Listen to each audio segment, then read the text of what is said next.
इम्तियाज आलम साहब, जो इस वक्त मुल्की सियासत की सूरत हाल है, हर तरफ खोखले सियासी नारे और वादे हैं। असल में अवामी मसाइल का जो हल है वो किसके पास है?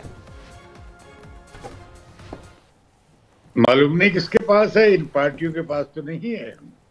और अब ये जब अपनी मंशूर पेश करेंगी तो मालूम पड़ेगा। लेकिन ये जो हमें 90 की दहाई के किस्से बयान किए जा रहे हैं और फिर उसके बाद 2017 के किस्से बयान किए जा रहे हैं, उससे तो मामला हल नहीं होगा।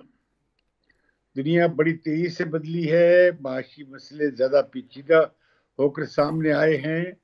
अब पाकिस्तान जिस डगर पे चला है उस पर माशी नताशी नतात और बहरान जो है इसके मुकद्दर में रहेगा। ये जो इमरान खान के दौर में जो बहरान आया है, ये बहरान फकत इमरान खान का पैदा करदा नहीं है। उससे पहले का जो सुनहरी दौर थे ये तब से चला आ रहा है, और उससे भी पहले ये फौजी हुकूमतों के ज़माने से चला आ रहा है। तो ये जो हमारे पूरे सिस्टम पे उमरा का कब्जा है, यानी इलीट कैप्चर जिसे कहते हैं, उसकी सारी पार्टियां नुमाइंदा बन गई। अब या नवाज शरीफ कल खिताब कर रहे थे, आप कारोबार करें, आपसे पूछा नहीं जाएगा पैसे कहाँ से लाए। यानी बात क्या कह रहे हैं कि मनी लॉन्ड्रिंग की इजाजत होगी। ये कोई बात करने की है क्या? ये आप इश्तहाएं देंगे, ये मोटिव देंगे अपने बिजनेस सेक्टर को। फिर ये कि वो मांगते क्या, वो कहते हैं टैक्स खत्म कर दें, टैक्स कम कर दें, हमें इंटरेस्ट जो है रेट्स कम कर दें।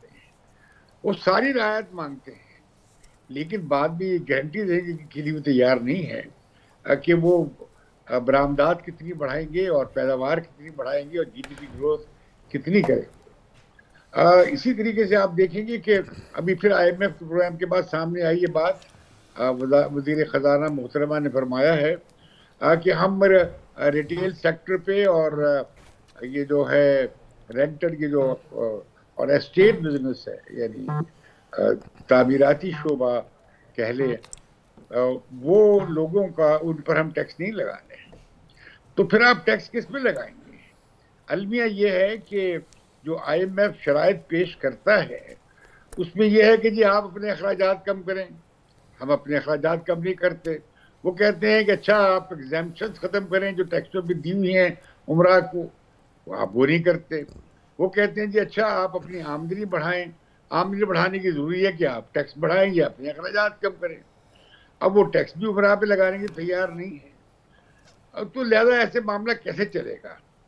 और अब मैं समझता हूँ कि ये जो इंतखाबात आने जा रहे हैं, हम मीडिया को भी चाहिए कि ये जो माशी मामलात हैं इन पर हम बहस अगर सियासतदान ना भी करना चाहते हो, हम उन्हें मजबूर करें कि वो इन इश्यूज को टैकल कर सके और एड्रेस कर सके। अब मिसाल के तौर पे अब ये कहा जा रहा है कि 4% जो है हो गया है सर्कुलर डेट गैस का और बिजली का।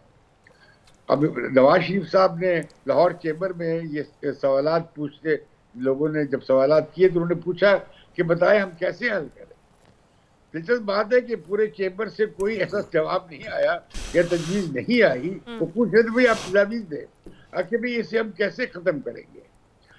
तो मैं समझता हूँ कि ये बात भी गौर करने की है कि ये जब बिजली के मंसूबे लगाए गए थे, जिनकी तरक्की के नाम पे या जिनकी पैदावार के नाम पे इस साल भी वोट, अगले साल भी वोट मांगे जाएंगे या इस साल के आखिर में वोट मांगे जाएंगे, तो उनसे पूछना चाहिए कि ये जो जिस शराइत पर आपने ये लगाए थे और जितनी मिकदार में आपने लगाए थे उसका क्या उसका खमियाजा हम आज तक भुगत रहे हैं कि वो वायबल नहीं है। उससे ना इंडस्ट्री चल सकती है, ना हमारे आवाम इतनी महंगी बिजली खरीद सकते हैं। तो ये मैं समझता हूँ कि ये अब IMF ने ये भी उठाया सवाल, ये जो बनाई गई है स्पेशल टास्क फोर्स इन्वेस्टमेंट की फैसिलिटेशन के लिए, SIFC जो बनाई है जी।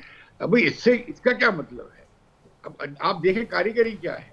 एक एक्सपोर्ट प्रमोशन ब्यूरो है, उसमें हमने एक छोटी सी अमेंडमेंट की और आइन से बाला बाला, वफाकी हुकूमत से बाला बाला, वफाकी काबीना से बाला बाला और सूबों से बाला बाला हमने एक सुपर इदारा बना दिया है और जो तमाम तरह के फैसले सही। करेगा, और उस पे उन लोगों के साथ मिलकर फैसले करेगा जिनका काम सिर्फ मुल्क का दिफा है और वो सलामती के असूल जानते हैं। लेकिन वो मुझे बताएं कि वो कैसे ये जो माशियात के पेचीदा मामलात हैं जो इंतहाई टेक्निकल और प्रोफेशनल हैं और इंतहाई बारीकी के हैं और मुख्तलिफ नौइयत के हैं, वो कैसे उस पर कोई एडवाइस दे सकते हैं।